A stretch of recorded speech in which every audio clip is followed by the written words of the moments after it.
Okay, just a quick survey, I guess. We only have about half of the class here. And how many of you were actually able to watch the video before yesterday and then didn't get cut off?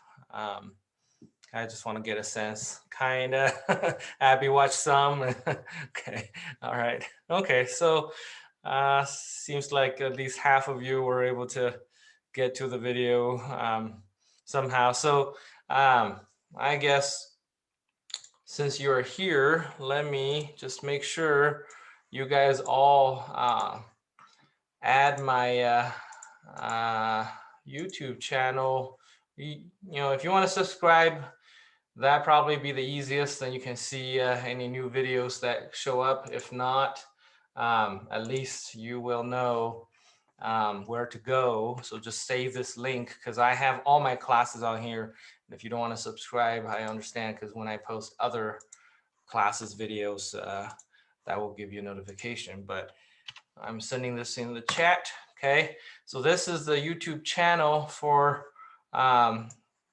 my teaching, and then in the playlist, there's one specific playlist for our class. That's where all of your videos will be. So save this, and or if you want to go into the playlist for our class first, then save that link.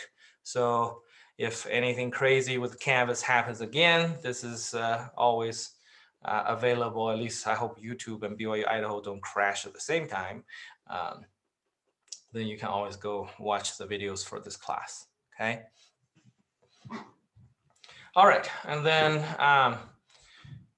second thing I want to ask is there any questions before I dive into what I prepared for today?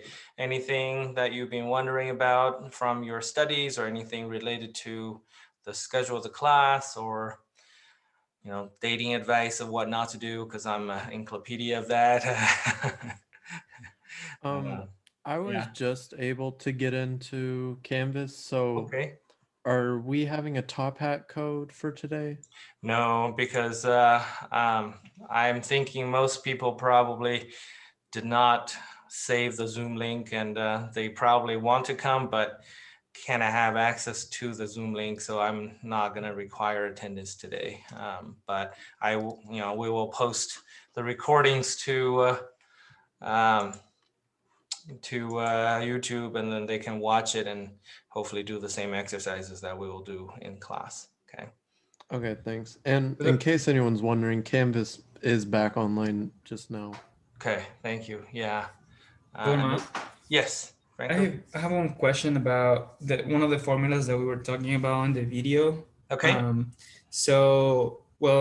I should have put it here in my screen, but basically is the inflation rate formula. So I wrote it down as inflation rate of a year, right? It's equal to the CPI of that year minus the CPI of the previous year. And all of that divided by the CPI of the previous year. And all of that times 100, right? So it always works that way. Like if I want to calculate it, like let's say we're talking about 2018 and 2017. Can I calculate it from 2018 and 2014, for example? You can, but or it also has to be the previous year. No, so when we talk about inflation rate, the default is this annual increase, and even when you have it reported in your news media and etc., and even if it's for just the first quarter, and that's usually converted to an annual rate, right? So that's the default format, but you can calculate it over 4 years. If you want to see the price change from 2014 to 2018, you can do that. But usually then you have to specifically say, the inflation from 2014 to 2018, the 4-year period is this much.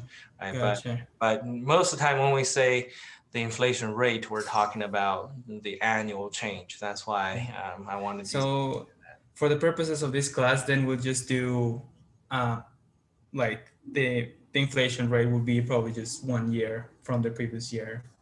Right, but the same formula can be applied to, over more than a year's period or shorter. But just usually when we say inflation rate, we're talking about an annual rate. Just that's why I specifically gave you the formula like that.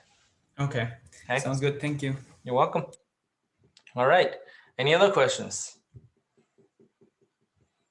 Okay, if not, then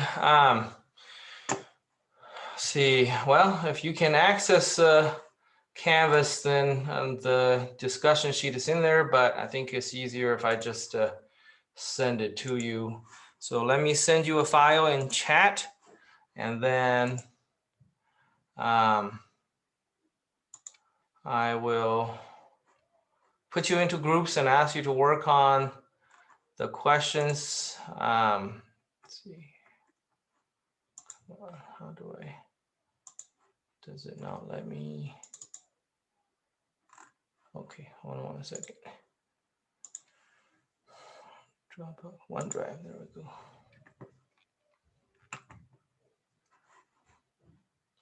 Come on. Okay, give me a second. I have to apparently download this onto my computer from my OneDrive before I can attach it in Zoom.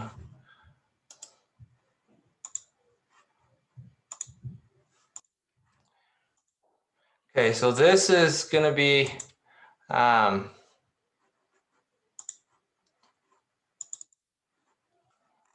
see, where is it? I can't talk and look at the same time. There it is. Okay.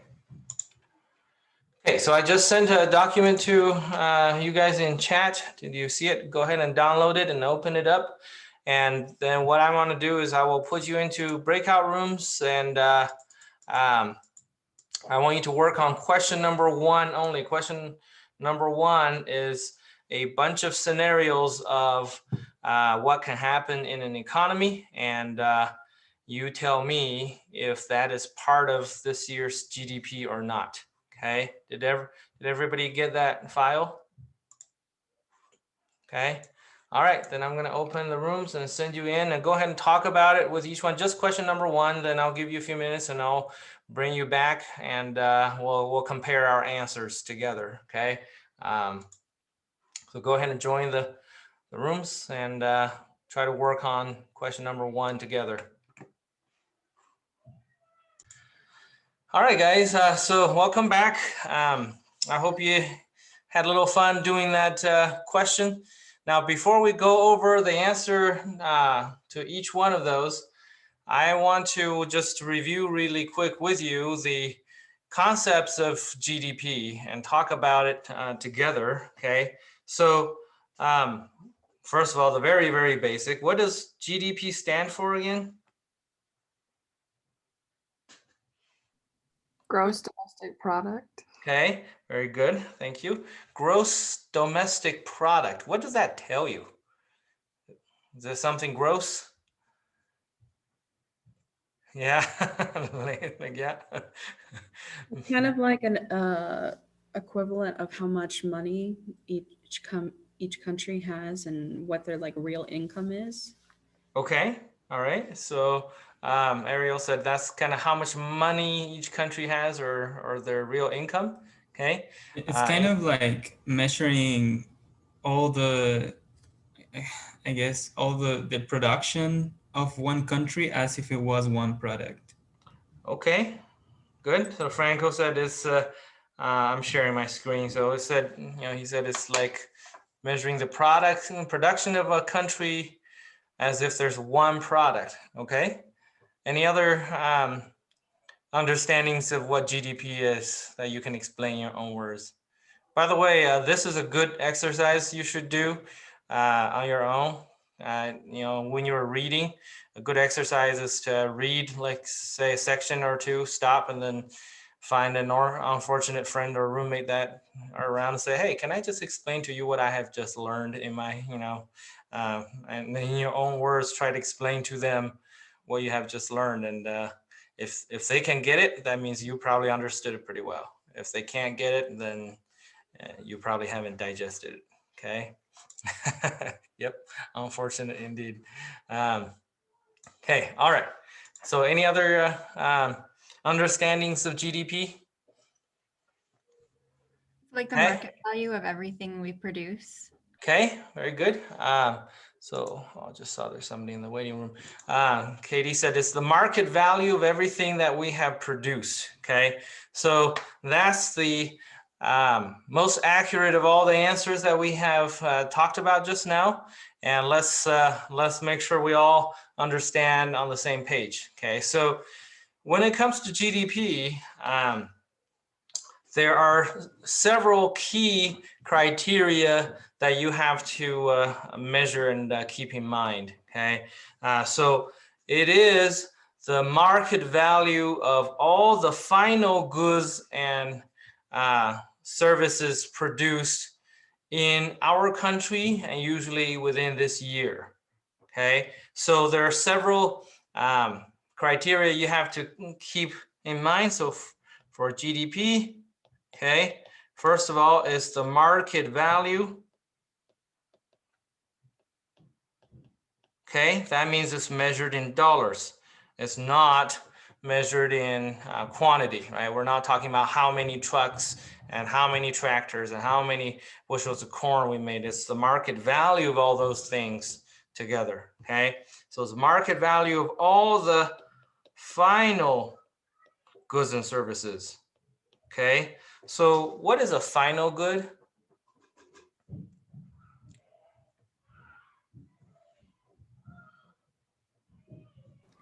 Wouldn't it be just wherever like the ends up?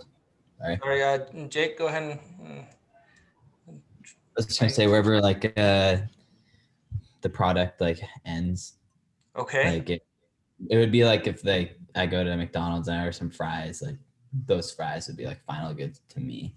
But like Okay. them producing fries, buying it from the producer, making the fries, that wouldn't be considered it. It'd be when I go get Okay. them. All right. Okay. Excuse me. Yeah, very good. Okay. Was it Aaron that you were trying to say something to? I just think it's something that's Oh, Ariel. Sorry. been consumed, basically. Okay. So a final good or service is something that's been completed, kind of like Okay. what you were saying.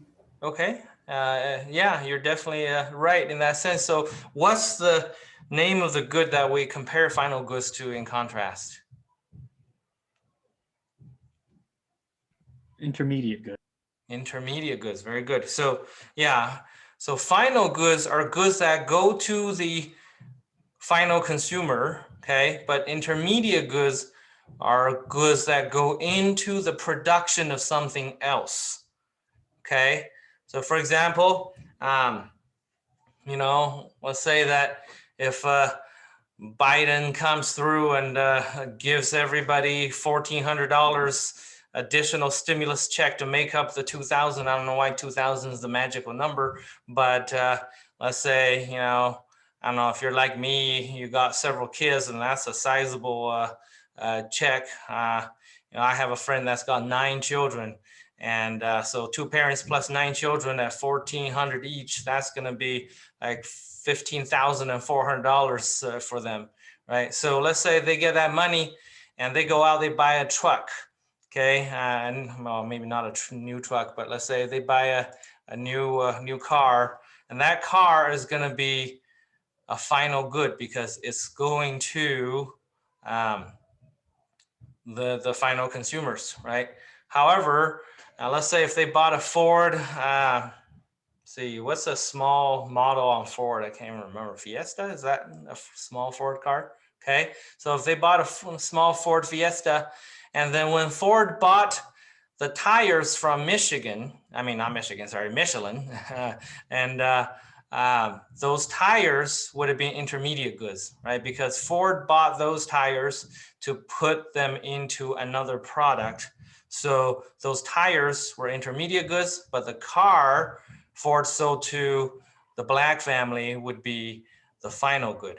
And we only count the value of final goods because the final goods value includes all the intermediate goods value, right? When you spend $15,000 on a car, it comes with wheels, it comes with tires, right? So you've paid for those tires as a final consumer.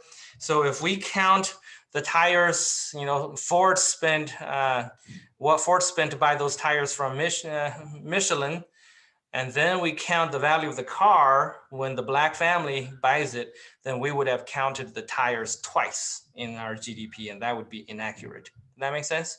So that's why we only count the value of the final goods, because the final goods will include the value of all intermediate goods in its production. Does that make sense?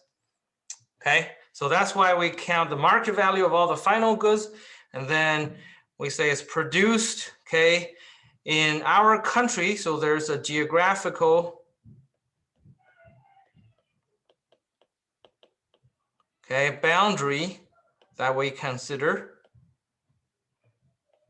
Okay, usually a country, but if let's say we want to find out the GDP for the state of Idaho, that's also available information we can collect. Okay, and then we usually have some kind of time frame.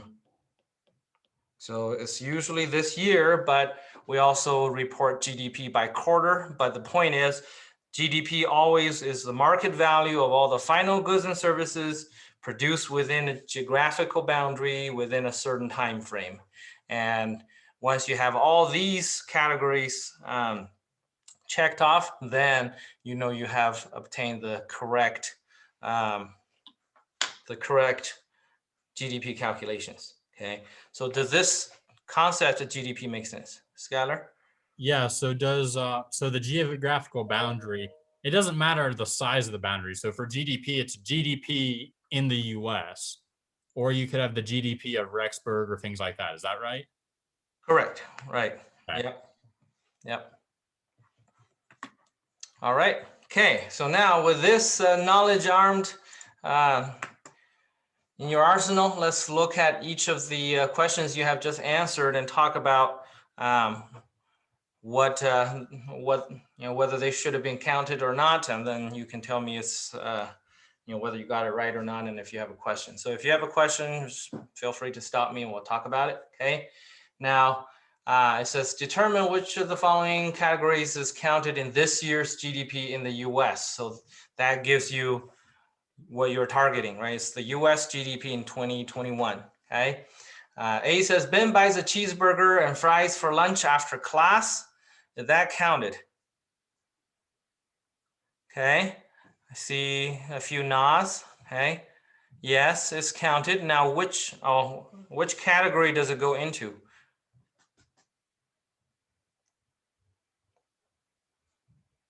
What are the categories that go into your GDP? Do you remember the GDP equation? GDP. So this is an equation. Right. Sorry. What? Consumption, right? It'd be consumption. Consumption. Good. Investment. Investment. Government spending, I believe, is one. Okay, government spending. Very good. What's the next one? Net exports. Net exports. Okay, so net exports is exports minus imports. Okay, so this one sometimes is denoted as NX. It's the same thing. NX equals exports minus imports. Okay, so that's a vertical equal sign. Maybe that doesn't help. Let me just get rid of those. Okay, oops. Okay, so you can write NX or you can write X minus M, and either way it is correct. Okay. All right, so this is an equation that I need you to burn into your mind, and for at least the rest of this semester, right? You need to understand these are the different categories that go into our GDP considerations. Okay, so for A, when Ben buys a cheeseburger and fries for lunch, yes, it is counted, and it is counted as part of consumption. Okay, so that is the answer to part A. Okay, and part B says Jenny purchases 100 shares of Apple stock. Is that counted as part of our GDP?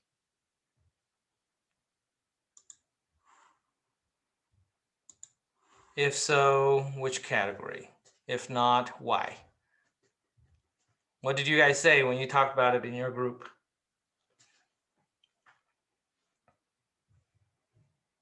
Nathan, what did your group say on this one? We said that it is in GDP, and then a second investment. Okay. Okay. Does everybody agree with Jason? I mean, sorry, not Jason. Nathan's answer from his group. What did you guys say? If you said differently, then I want to hear it. And if you agree, then give me a nod or something. Jake, you have to make things complicated. I said, give me a nod. You're like, at first I was like, oh, that's a shake. No, that's just, yeah, Nick. Sorry. Stretch. Okay. All right. So let's see. Abby, were you in the same group with Nathan? I don't think so. We said no because we remembered investment isn't like investing in stocks that we think it might be. Okay. And I'm not really sure why, but I don't think it's a final good if you're purchasing a stock. Okay, very good. That's exactly why I wanted to ask, for different answers you got, right? So turns out, okay, investment in economics means very specific things, okay? There are only 3 things that are considered as investment, okay? And purchasing stocks actually is not one of them. And that's why I threw this question in there so that we can talk about it. Okay, so investment, there are 3 things that go into it. The biggest one is any purchase of physical capital. Okay, if you remember from the video in Unit 1, we talked about how capital is one of the 4 resources needed for production. Okay, and physical capital, what are we talking about here, physical capital? Are we talking about how big the muscles are on the workers? Like real estate, machinery, that kind of Okay, stuff.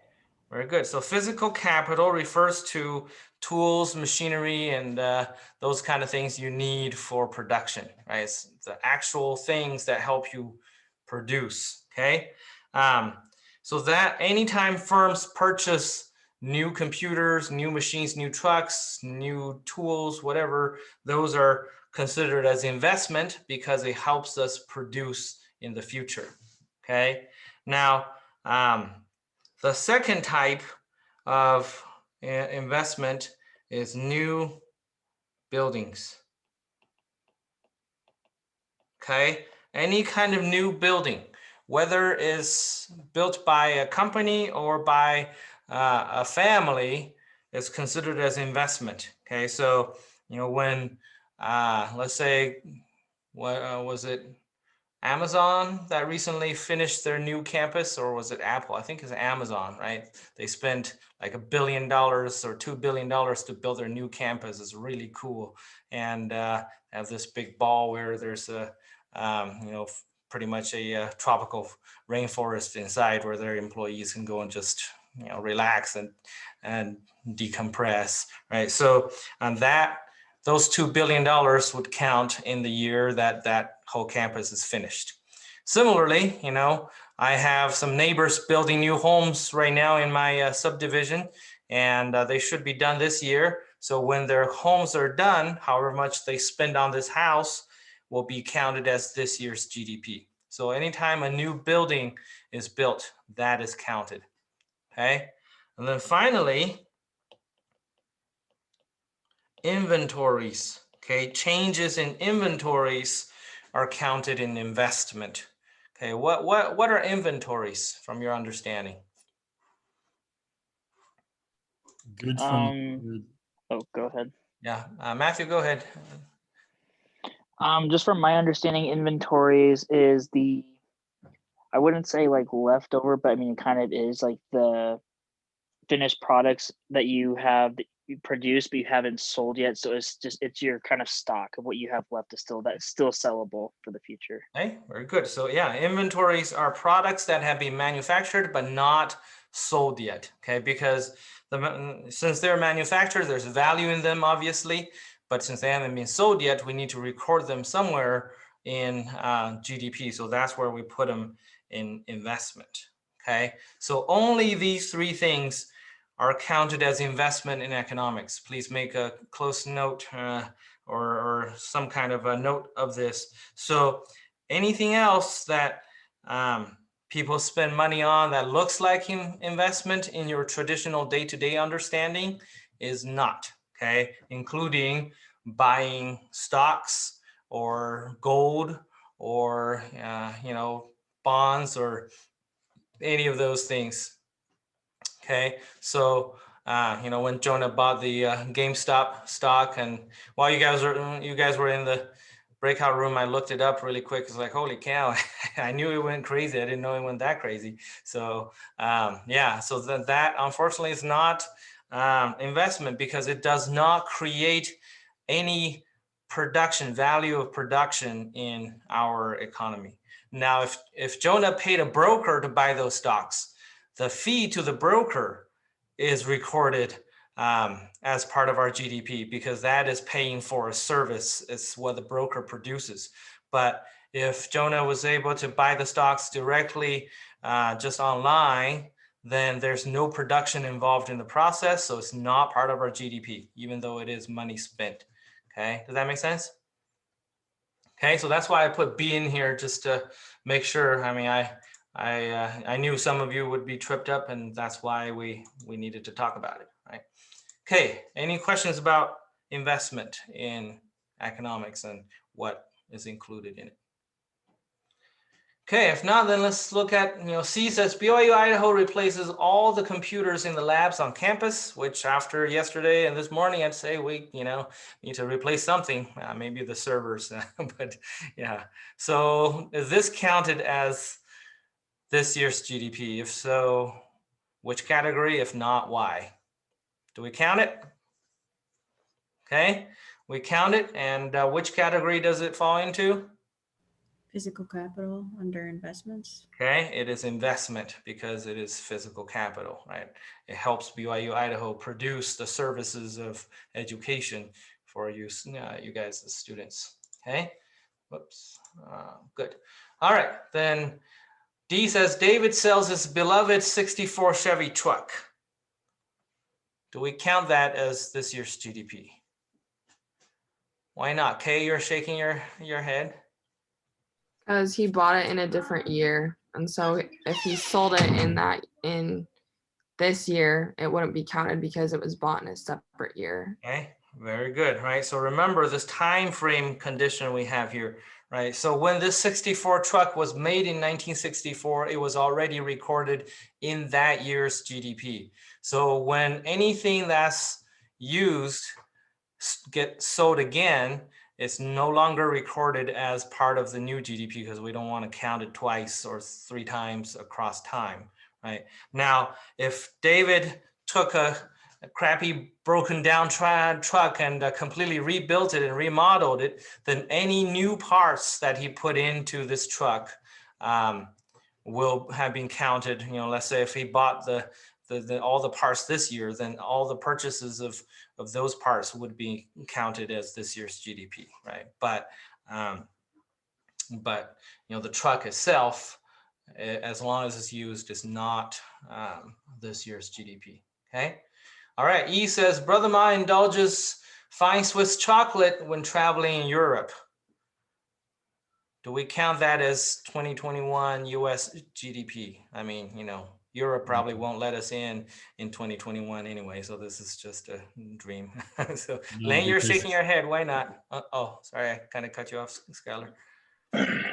Well, I was just saying no because you're traveling abroad, so that would actually contribute to whatever country you were in. It would contribute to their GDP, but not the United States because it's not part of the geographical area.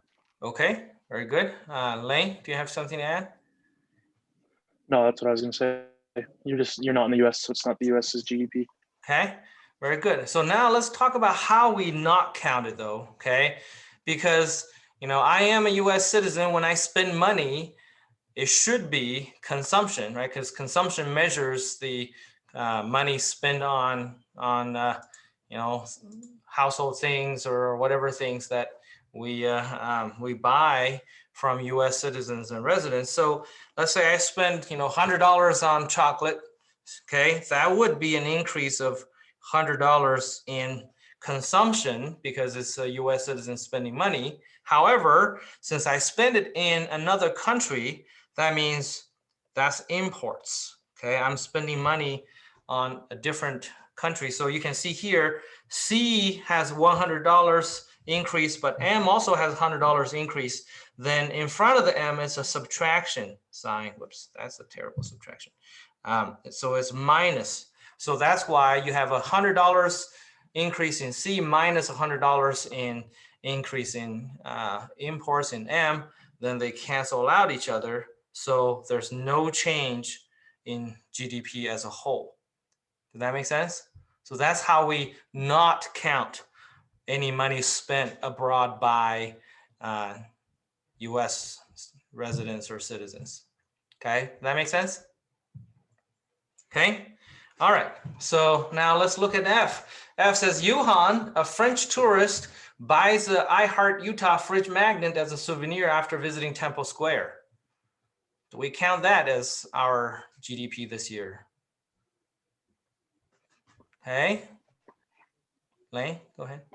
Yeah, that's in the GDP under waste of money. Under what? A waste of money. Waste of money. I guess you're not a fan of fridge magnets. Okay, Jake, you're also nodding your head. Yeah, so what do we count it as? Which category does it fall into? You're right, we count that as US GDP.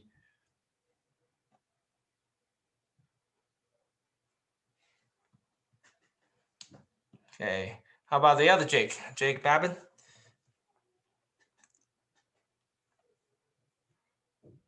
Yes, it'd be under consumption. Okay, so Jake says it's consumption, but we said consumption is actually for US residents and citizens. So Johan is a French tourist, right? So where do we count it? Wouldn't you count it in the US because that's where he purchased the item and that's where the money is going to? Right. But it'd be under exports, right? Exports, right. So we do count it in the US GDP and is an increase in, whoops, oh, I forgot I was on the eraser. Let's say, we ripped him off. We said that's $10 for that fridge magnet. Then that would be counted in exports because we're selling something to a foreigner and money's coming into our economy. Does that make sense? Because because he's buying that product and taking it home. Correct. Right. Because he's a foreign consumer, right? When foreign consumers come in and buy something, we record that as exports. Okay. All right. Okay. Let's keep going. G. Hey, Elena, you speak some Chinese, right? So do you want to try to tell everybody how to pronounce my cousin's name? Yeah, if you don't criticize me. Oh, I definitely won't criticize you. Chiang Ma, Brother Ma's cousin in China, becomes a new owner of a Buick van made in Shanghai. Okay, thank you. Very good. Yeah, there's nothing to criticize. See, so yeah, so my cousin Chiang buys a Buick van made in Shanghai. So do we count that as part of US GDP? Why not? I see some shakes. Which condition did it not satisfy for our GDP calculations?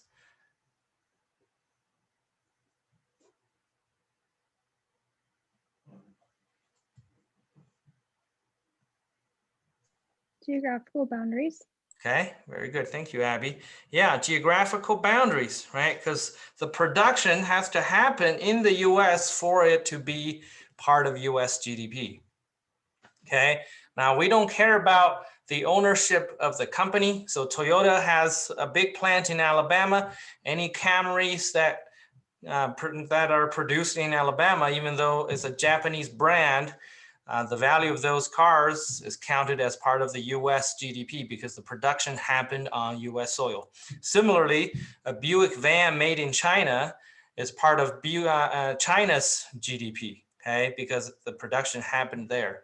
Now, we used to track the nationalities of companies across the globe and track their values. And we call the gross national product, or GNP. That's what we used up till the 1990s, actually.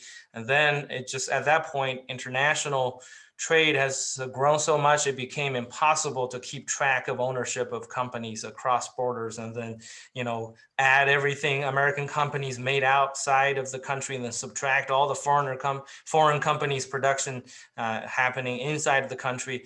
And it was just a mess. So finally we said, okay, let's change how we do things. We go from GNP to GDP, and instead of national, we don't look at the ownership anymore. We look at domestic, so the geographical boundary.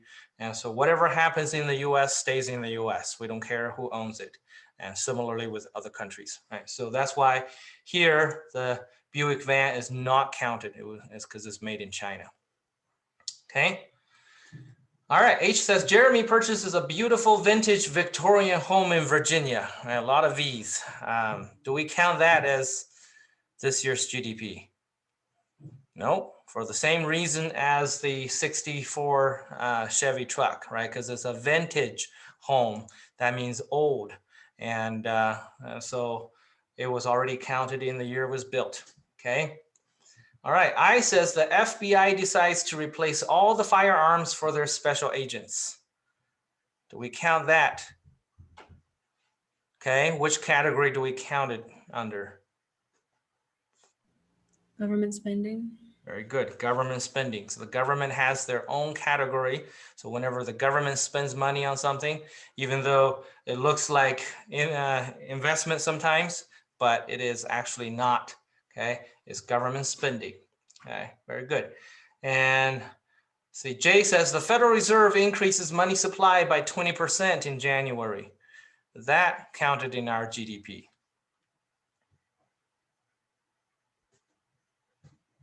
So if the Federal Reserve just releases more money into the economy, into circulation. My group was confused about this. We weren't sure if it was a government spending or an investment or what, because we didn't think it met all the requirements, but it changes the GDP because it changes the balance of it. So it shouldn't affect the GDP at all because they're not buying a product. They're just introducing more cash flow. So if they're introducing more cash flow into the economy, that's called injection. Right.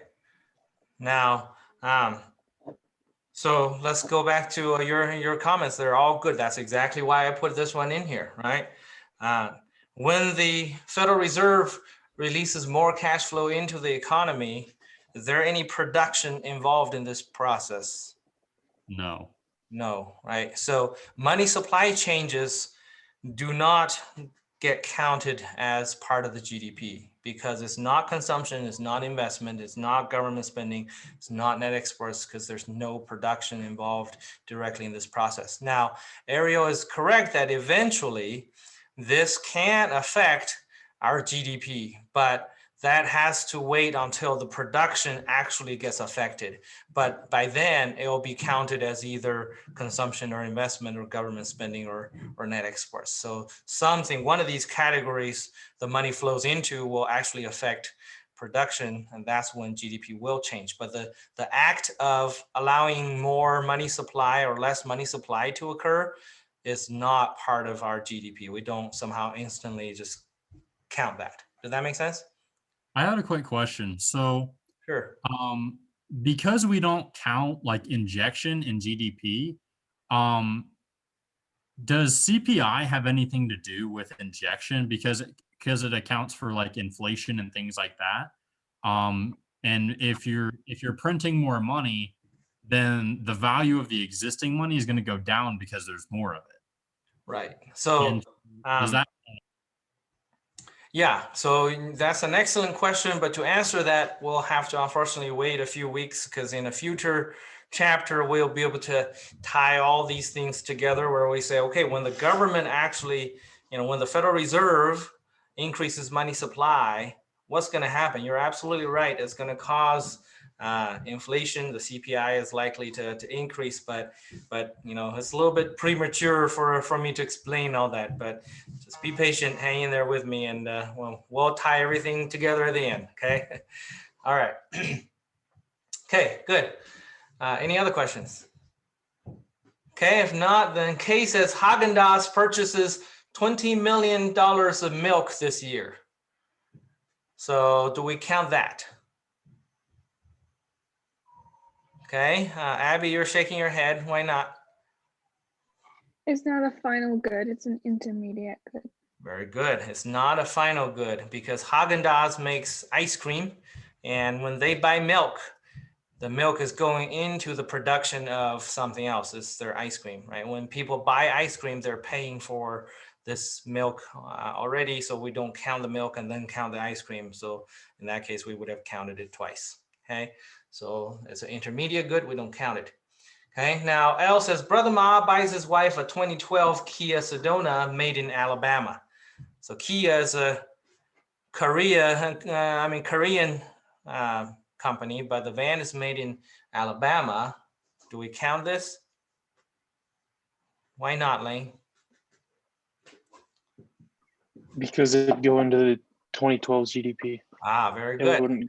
It wouldn't account for this year's GDP. Right, because it's old. Now, my question is, what if I go to the dealer right now and then they tell me, hey, we have brand new 2021 models that you can buy, but we also have a brand new 2020 model, you know, brand new, but it's like, let's say $8,000 cheaper. And I end up buying a brand new 2020 Kia Sedona. Is that counted in 2021's GDP? Now it's January 2021. I don't think it would. It would be 2020's inventory still. So I think that would fall into its GDP. Very good, right? So yeah, so remember inventories right here, right? So that van made in 2020 was already part of the 2020 GDP. It was already recorded. So this year when I buy it, even though it's brand new, so let's say I spent, you know, $25,000 in consumption, but once I buy it, the inventory goes down by $25,000 for this year. And so overall, there's no change in GDP, okay? So it's not counted in this year's GDP, even though I bought a new van that was made last year, okay? So very good. I'm glad you guys got that right away. Okay. All right. Okay, then M says, Donald Trump builds a new mansion this year across the street from the White House and calls it the Whiter House as a way to cope with the loss of his presidential campaign. Now, do we count this as this year's GDP? Yeah, we do, right? Because it's a new building, okay? And you know, I can actually see Donald Trump doing that if they were to let him buy the lot across the street from the White House. You know, he'll be like, "My house is the Whiter House." You know? All right, just having a little fun with you. Okay, Ann says, Robert, a small software company owner hires a lawyer to represent him in a lawsuit against Microsoft. Okay, so the money he spends hiring the lawyer this year, does that count as part of our GDP? Yes, and which category?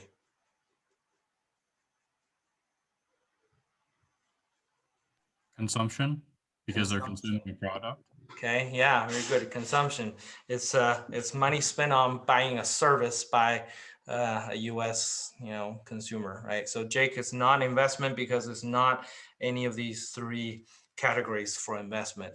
Investment has to somehow stimulate future production or have growth in value over time, right? So there's no such thing in the lawyer service, but see, guess we still have a little time, but yeah, I put this question in here because it's based on a true story.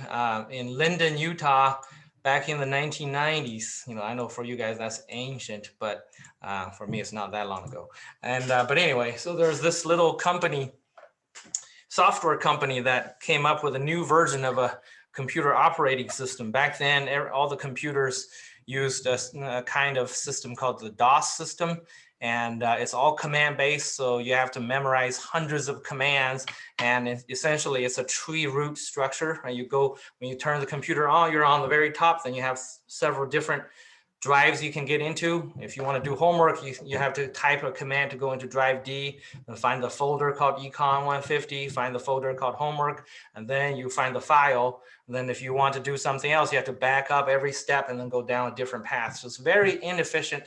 And this little company came up with a newer version of DOS, and Microsoft found out about it and offered $90 million to buy this product from them. They refused because they thought they were going to revolutionize the DOS world. But then when they refused to sell to Microsoft kind of crushed them using their market power. And then they released Windows 95. That's the first thing that you can use on a computer where you can just click an icon and things open up.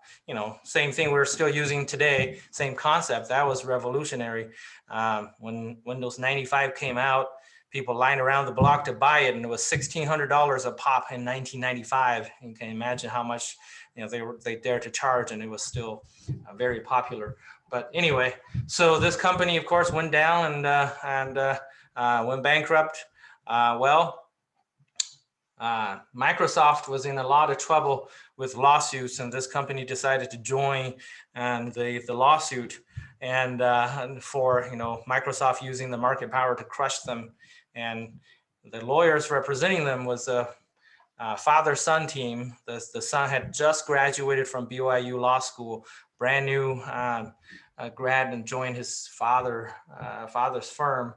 And Microsoft was under a lot of pressure from other lawsuits, and they didn't want to add another one. So they decided to settle. Well, with this kind of lawsuits, when it's monopoly kind of lawsuits, once they decided to settle, they said, okay, well, the standard remedy is 300% of the damage, right? So the question became, well, how much was that little company worth? And that's when the lawyers dug through the files and found the original offer Microsoft made for them. Said, hey, you said we were worth $90 million. It's not our words, it's your words. So Microsoft accepted $270 million in damage paid to this little company. The crazy thing is, the lawyers get 30% or 33% really. So this fresh out of law school kid got 90 million with his dad on this one deal. And I don't know if his dad, gave him 50% of that or not. I hope he did, but he pretty much got settled for life right after that. But anyway, so most of you are probably thinking, darn it, I should go to law school now.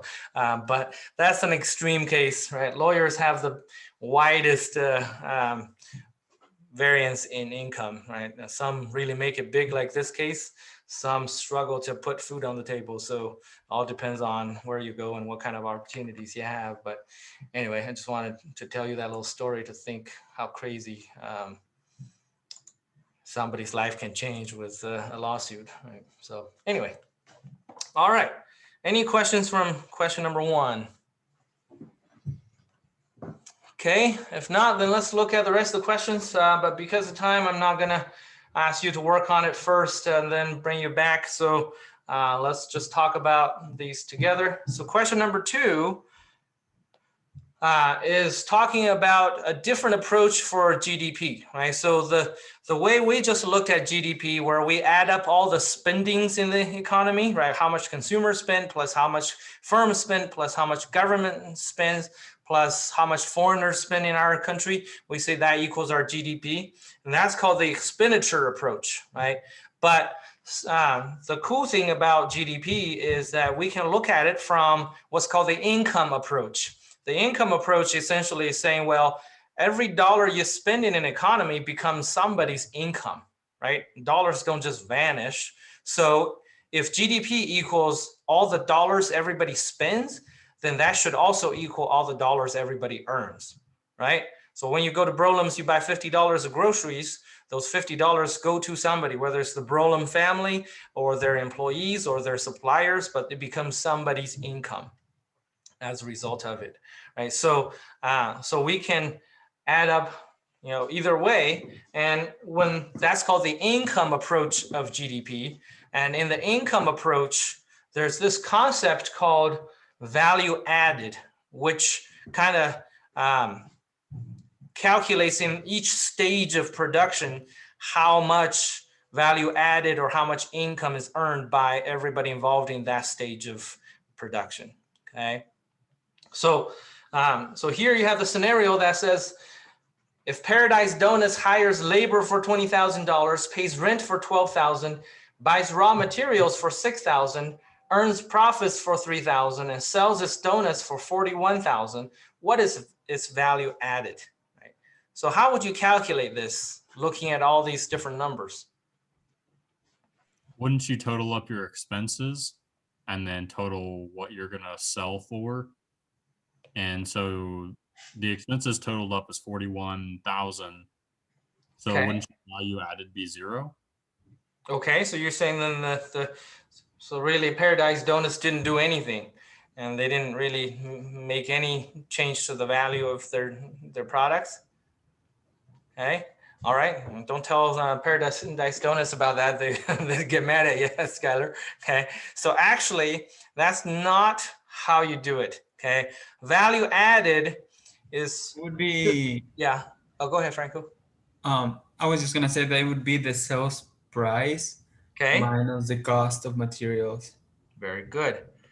Value added. So in that case, rent wouldn't count in the calculation, for example.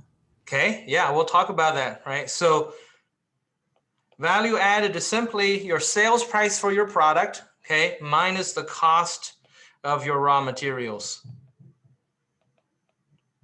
Okay, so in this case, for Paradise Donuts, they sold their donuts for $41,000 and they spent $6,000 on raw materials. So they added $35,000 in value, right? They took $6,000 worth of sugar and flour and whatever other things, milk, and then they made it into $41,000 worth of products. So they added $35,000 in value. Okay, now, like Franco pointed out, well, or Skylar's comment about what about the rent and the profit and the labor costs and all those things. That is how you distribute your value added. Remember, I said value added is kind of the income of everybody involved in the production process. Okay, so together you added $35,000 in value, and then you each get your share, right? The workers get 20,000, and your building owner gets 12,000 for providing you with that building, and then the owner of the company gets $3,000 for being the entrepreneur and having this idea of having the donut shop and etc.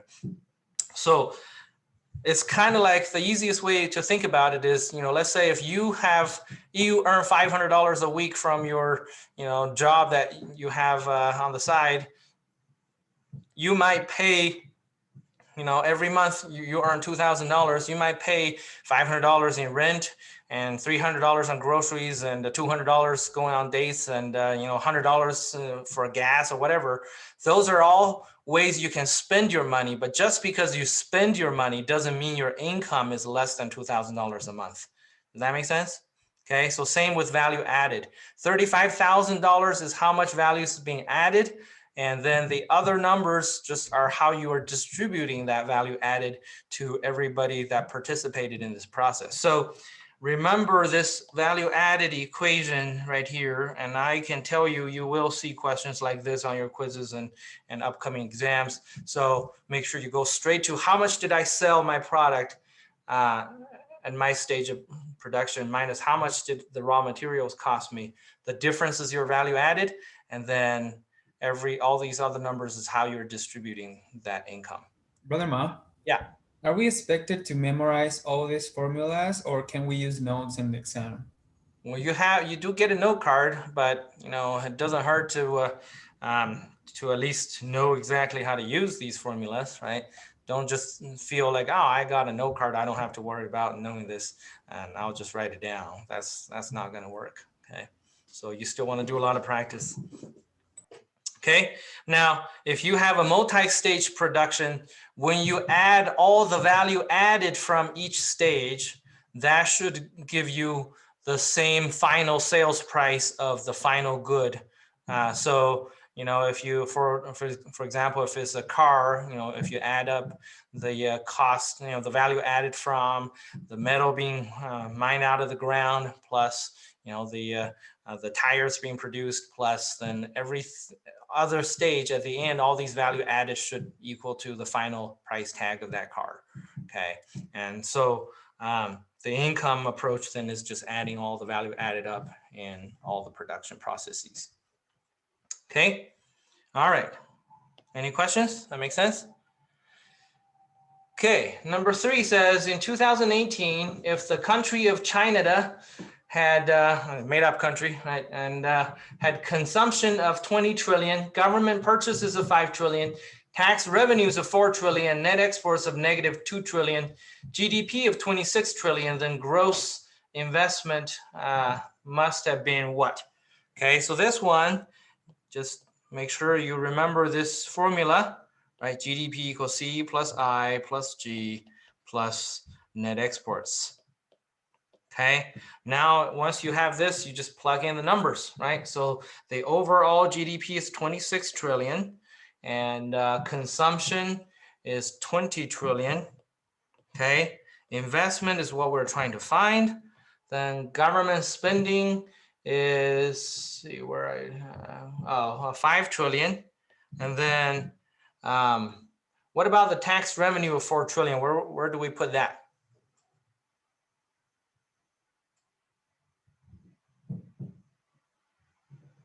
What do you think? Sam, any guesses? Would that be government spending? No, we have government purchases of 5 trillion already, right? Tax revenue is listed separately. So it's related to that, but is it part of GDP, tax revenue? No, it's not, right? It's money collected from the people, and there's no production process in collecting taxes. So it's actually not included in GDP.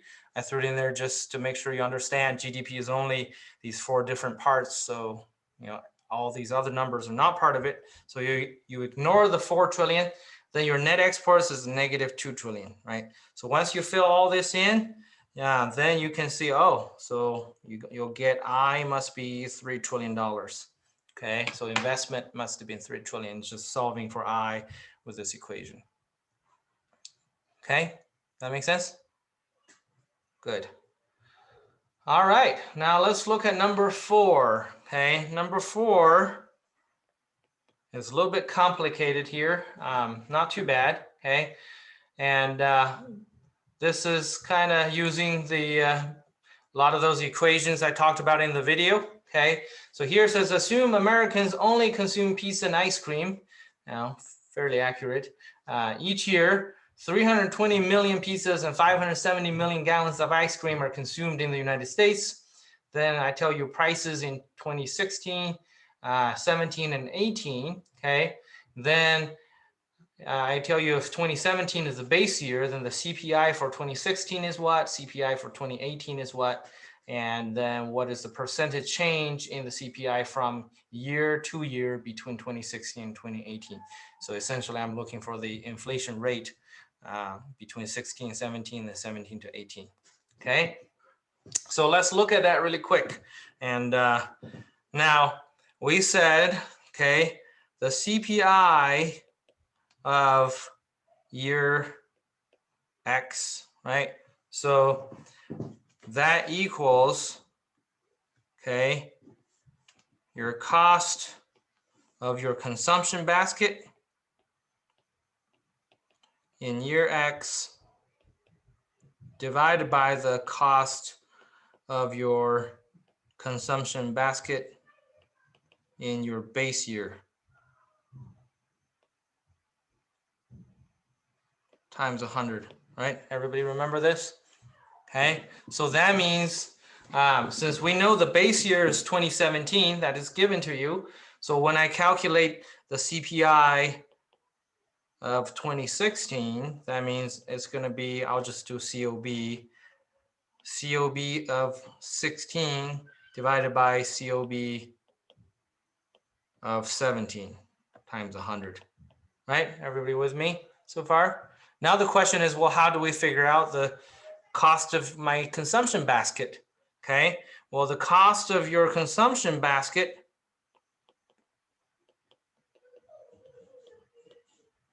basket, okay, in 2016, that equals,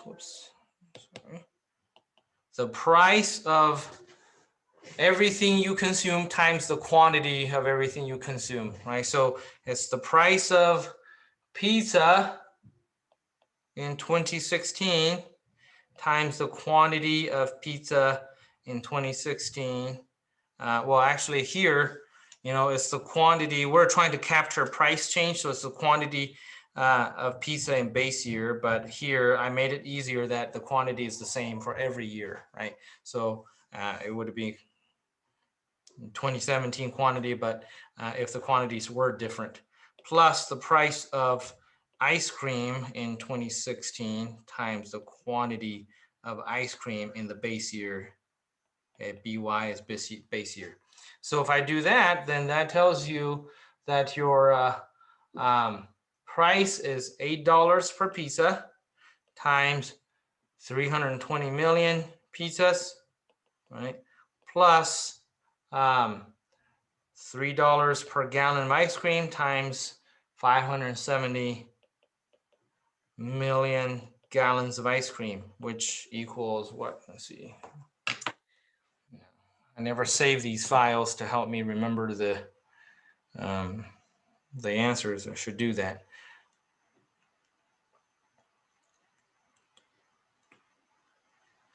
Okay, so that gives you $4,270 million, right?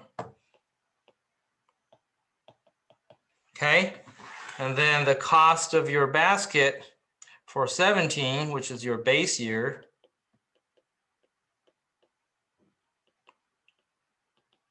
okay, that is the price of pizza in 2017 times the quantity of pizza of your base year, which is 2017, plus the price of ice cream in 2017 times the quantity of ice cream in the base year again, which is 2017, right? So that then equals, in 2017 is 850 times 320 million plus, okay, now ice cream is 325 times 570 million. And that gives you, okay,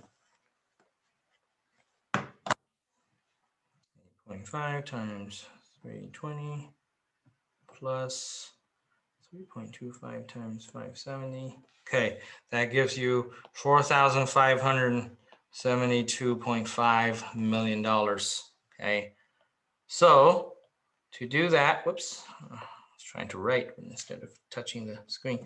Okay, so then to calculate the CPI of 2016, that just equals the cost of the basket in 16, which is 4270 divided by 4572.5 times 100, and that gives you a 4270 divided by 4572.5. So that gives you roughly 93.38. Okay. Everybody with me? Were you able to follow the steps? Okay. Okay. So similarly, well, actually, yeah. What is the CPI of 2017? Do I need to go through this calculation process to figure that out? So according to this formula right here, okay, the base year CPI should equal the cost of the basket in the base year, then divided by the cost of the basket in the base year times 100. What would that give you? Just 100, right? Okay, so the CPI for the base year is always 100. Whichever year you pick to be the base year, the CPI of that year will be 100 because of this formula right here, because they'll be the same costs divided by the same cost times 100. Okay, so the base year CPI will always be 100. You don't have to calculate it. You can remember that. And then the CPI of 2018, then that is the cost of basket in 2018 divided by the cost of basket in the base year, which is 2017. And if you do the math, I can't remember for sure, but it's more than 100. But anyway, because of time, I'm not going to run through this detailed process. If I remember correctly, it's like 117 something. But the point is, once you have all these CPIs, okay, then the year-to-year change, so from 16 to 17, that's the inflation rate, right? Your inflation rate of 17 equals the CPI of 17 minus CPI of 16 divided by the CPI of 16 times 100. And if you do the math here, okay, that is going to be 6.62%, okay? But wait, sorry, no, that's not it. That's not right. That's actually the one I was trying to avoid. That's not, yeah, that's the mistake I was trying to tell you not to do. Because here, oftentimes people will look at these two numbers and say, hey, you know, that's the difference is 6.62%. So shouldn't that just be my CPI? I mean, shouldn't that be my inflation rate? The answer is no, because if you do that, you have only calculated the numerator of your inflation rate, right? So this equals, you know, 100 minus 93.38. That's what you have just calculated with this number here. But don't forget, you have to divide by 93.38 times 100, right? So that is actually 6.62 divided by 93.38 times 100, which gives you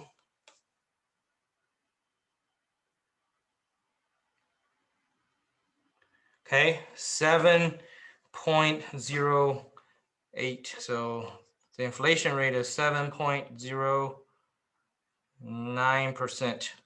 Okay, so almost 7.1% of inflation, right? So it is not this number right here.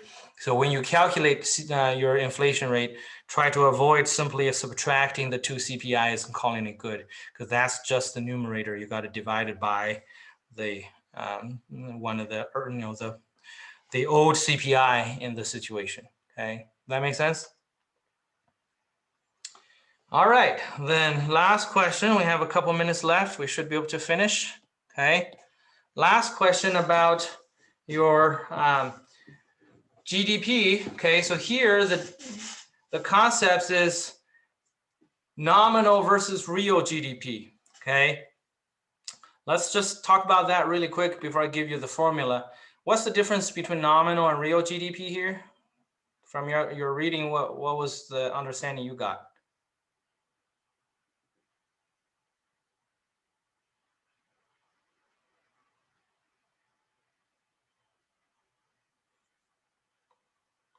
Hayden, do you remember anything about that? I think it has to do with inflation. Okay, it does have something to do with inflation. Thanks, Dylan. Okay, well, because of time, I guess I'll just give you an example and explain it. Okay, so remember GDP, we said, is the market value of our final goods and services. Well, market value is not just affected by the quantity we produce, but also the price, right? So let's say that in my spare time, okay, I make tables to supplement my, meager income earned from BYU Idaho, right? So let's say this is right here. This is a table I made, and let's say I sold it to BYU Idaho last year for $100. Then my contribution to last year's GDP was $100.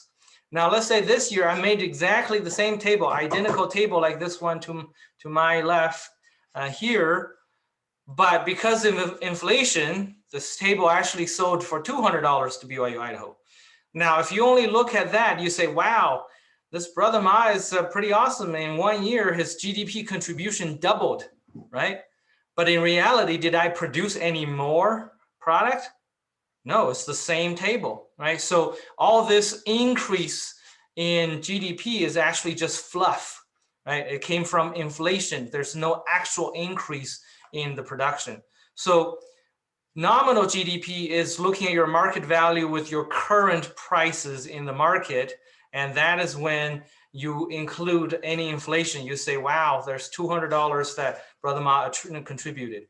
But real GDP is when you take the base year's prices and then use that to measure the GDP, the market value of all the productions of other years. So you say, if I pick last year as my base year, then I say one table is always going to be worth $100.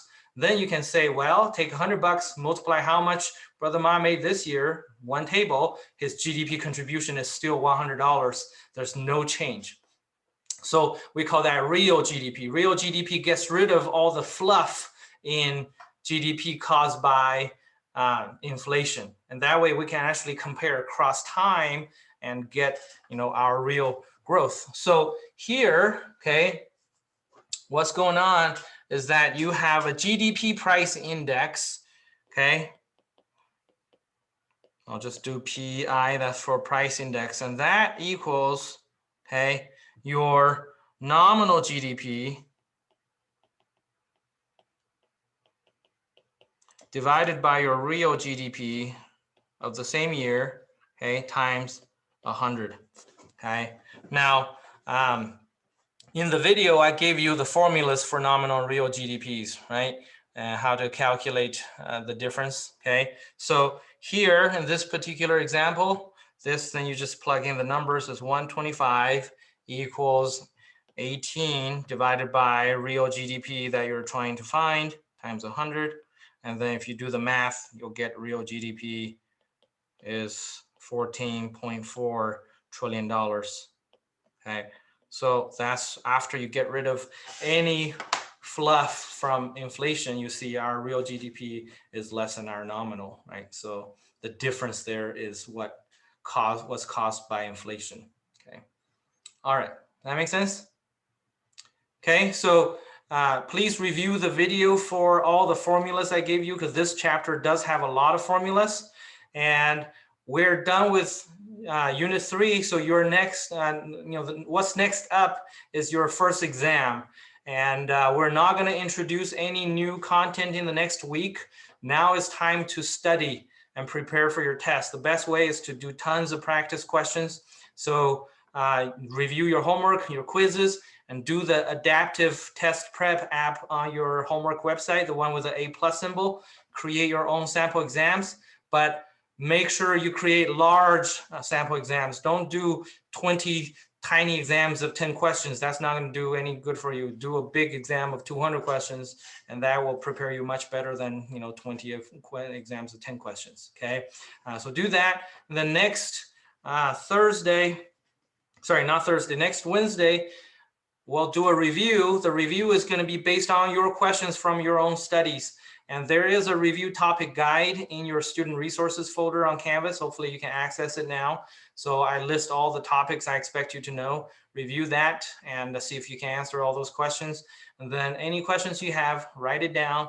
And next Wednesday, we'll do a review by, with answering your questions in class, and then your test will open up right after class and run through the rest of next week. So this coming week is all for review.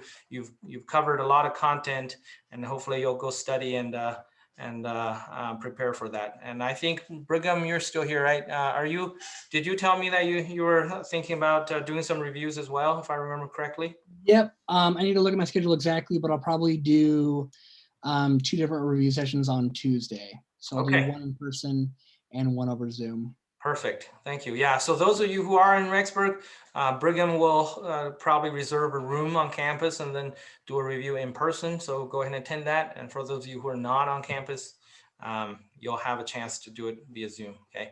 Again, I'm sorry for going over by a few minutes, but that's the plan going forward. So good luck. Let me know if you have any questions. Okay. All right. See you guys later.